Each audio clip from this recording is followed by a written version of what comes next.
Good afternoon, everybody. Thanks to, it's interesting to follow Simon. Am I the only one in the room who was waiting for the mini robots on the shelf to start coming to life, as they did in the Nutcracker suite a long time ago? Maybe it was just me, I don't know. A little bit about the work that we've been doing on AI as taking first steps into this area. It started with a joke from our good friend Paul Jarvie, who has now left Techworks. And I remember talking to him one day, and it wasn't so long ago, and he told me a joke. And he said, Robbie said, I don't trust atoms.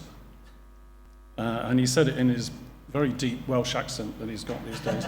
And I said, well, Paul, why is that? He said, well, atoms, he says, they make up everything. They make up everything, yes. And it's a hilarious joke, as I can tell from the reaction, and it would make a very good Christmas cracker. But when I thought about it a little bit later, atoms, trusting atoms, what atoms do, electrons, our business is moving electrons about, and what they do is crucial to our business. And when we think about boxes in our homes, in our buildings, that are utilizing integrated circuits which are using AI on board, manipulating the data to some sort of algorithm. Indeed, in chips which are designed with AI algorithms, where no single person necessarily understands how that chip was designed, then maybe there is something to be more serious about how to trust the activities of our circuits. So we start by thinking about the opportunity in our membership to be able to collaborate on how to build a trusted AI-based system, trusted by the end user, trusted by all the stakeholders, the public, governments, etc. There's a lot to be done with regard to solving the issues of making sure that we are indeed building a trusted system. It was Laith Al-Tamimi, who I think we are going to hear from a little bit later, president of the SEMI organization, back in April this year at Gillian's event, the NMI Manufacturing Conference. He said, AI will transform markets and applications. There is a data explosion. And it is a data explosion that's happening these days. Human beings are creating data, machines are creating data, sensors are creating data, data rates are increasing orders of magnitude over the next few years. As an example of a connected car, it's said that a connected car will generate over 4 terabytes of data within an hour of running. And sensors are just creating masses of data. So there is a massive data explosion going on right now. And AI is making use of that and converting the data into information, which the information can be converted into some form of knowledge, and maybe even that could be taken, some wisdom can be taken from that in that sort of classic model. And it's helping us do things faster and very intelligently. It's estimated that the AI technology could increase the UK GDP by 10% by 2030. And the great news is, as Hussein himself just said, the global artificial intelligence chip market forecast is growing at 35% on average for the next 10 years. And I'm sure Hussein is right when he says the wider AI market will be worth $1 trillion at some stage. So it's good news for all of us that we do have a great market to be able to work in. Understanding AI, the AI does have it means different things to different people, although it's generally understood that AI is a branch of computer science. And if you talk to members of the public or members of the government from time to time, it's understood that it's a computer science, and that there are vast arrays of computers that are processing AI algorithms. But it's not often understood that it's connected to the electronics activities that we perform every day. And the key message that the AI and the computer is actually in the chip is a message that I think we all have to get out there, that the circuits that we're dealing with and are sitting in the boxes in the homes are actually AI enabled and even designed by AI. And it's not just that something at the end of the internet. So if we look at the design landscape that we're working in, and we see there's various different types of AI technology. There's computer vision, there's robotics, there's AI and VR, there's machine learning, and the deeper version of machine learning with more layers. There's deep learning, and we also have natural language processing. And they all have their benefits in different markets, and the companies that are running these algorithms are making progress in these markets. These markets are the electronics markets, of course, in general, and these companies are looking for platforms on which to put their deep neural networks, on which to put their AI algorithms, and that is our industry, of course. So we have the semiconductor ecosystem. Every semiconductor company has been investing in building an ecosystem of partners over many years of its history.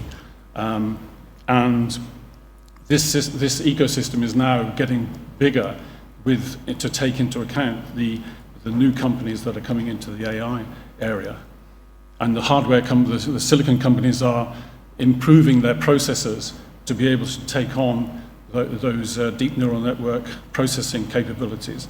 And software companies are improving their software and looking at open source software frameworks such as PyTorch or TensorFlow, which are more efficient at running those networks.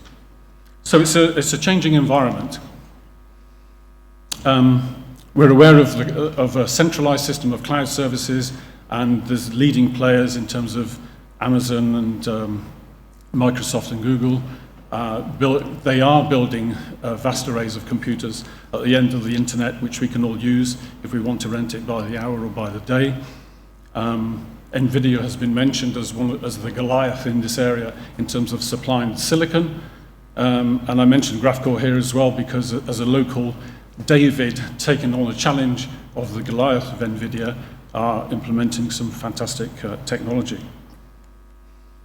And also then we have the decentralized applications at the edge, and again mentioned by Simon, and it's all the markets that we work in, I think, and that we cover, and is of interest to us across all those different areas of AI. So our existing market is being transformed as we speak.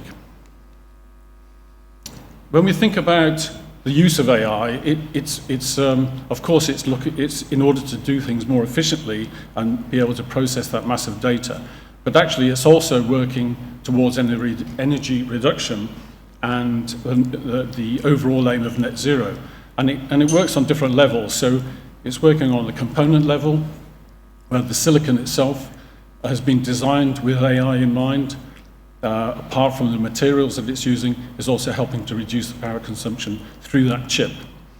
On the product level, the chip itself is working to make an efficient use of energy, which might be prolonging the, say, battery life of that product, and also reducing energy. And on a macro system level, we can think of across a network using the intelligence of the data itself in order to save energy.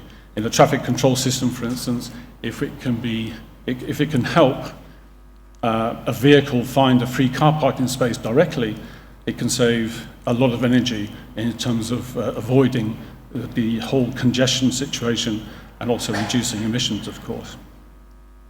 And same in the industrial situation with regard to, say, a smart factory. It's interesting to see that companies like Schneider Electric, who are supplying equipment into factories, their business model is based on charging according to how much they can reduce the factory energy bill. And there's a direct correlation to net zero. So what are we doing at NMI? We've taken stock of things during the COVID pandemic, and we've decided to set up a webinar series, and Mike Bartley and myself have been working on this for some time. The webinar series is called Building a Trusted AI-Based System. We've run the first 2 so far, and the third one is in January. And these are the companies that have been participating in that. And it's been very interesting, and we've been learning as we go along. As I say, we're taking first steps into acknowledging and seeing what we can do to enhance the collaborative area.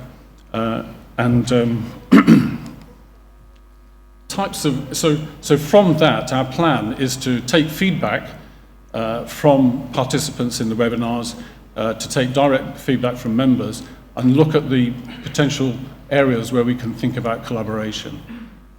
Here are a few examples, and they tend to be the technical examples, but we could think of more to go further afield in terms of the legal, commercial, governmental issues, working with government to understand these issues a little bit better.